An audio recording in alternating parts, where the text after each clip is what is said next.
This sentencing hearing begins today for Bo Bergdahl, the Army sergeant who pleaded guilty earlier this month to desertion charges. Bergdahl admitted to walking off his post in Afghanistan in 2009, endangering his fellow soldiers. He was captured by the Taliban, but then freed in a controversial exchange for the release of 5 Taliban terrorists. It was a deal brokered by the Obama administration. Bergdahl could face up to life in prison. This week, the National Archives is set to release thousands of secret files on the JFK assassination. Tony DeCopo reports on what we could learn from those documents. President Kennedy's final moments gliding through Dallas in 1963 are all too clear.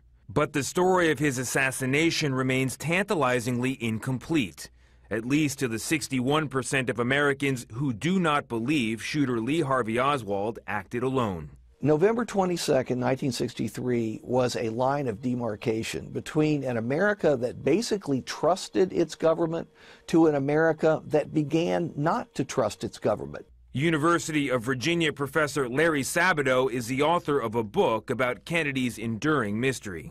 The conspiracy community is united about having 100% transparency and disclosure. Under a 1992 law designed to quiet conspiracy theories, the National Archives has until Thursday to disclose a final batch of sealed files on the assassination. More than 3,000 never-before public documents and potentially 30,000 documents previously released with redactions.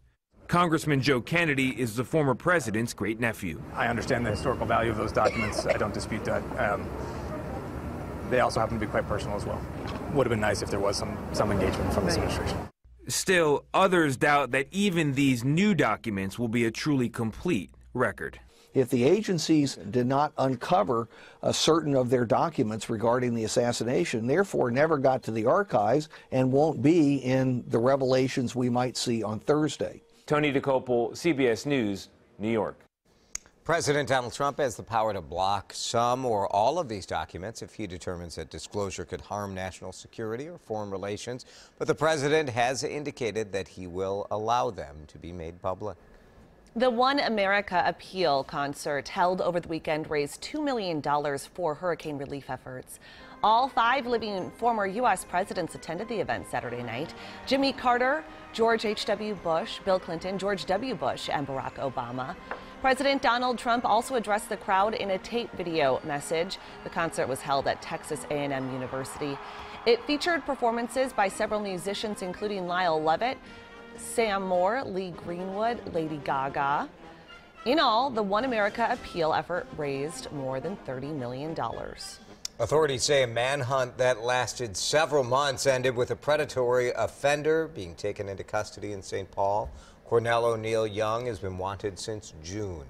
Police arrested him Saturday after he was spotted on Wilson Avenue. Young faces charges of violating registration requirements for a predatory offender, as well as having a warrant for felony domestic assault.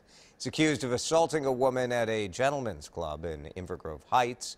His predatory offender status is from a conviction for criminal sexual conduct, with the victim at that point being between 13 to 16 years old. The University of Minnesota has named a longtime faculty member as the new dean of the medical school. Dr. Jacob Toller has been named to the post, but to make it official, he does need approval from the Board of Regents. Toller replaces Dr. Brooks Jackson, who held the job for 3 years. Jackson announced last week that he is leaving for a similar job at the University of Iowa. Toller originally is from the Czech Republic. He has been on the faculty at the U of M for 25 years.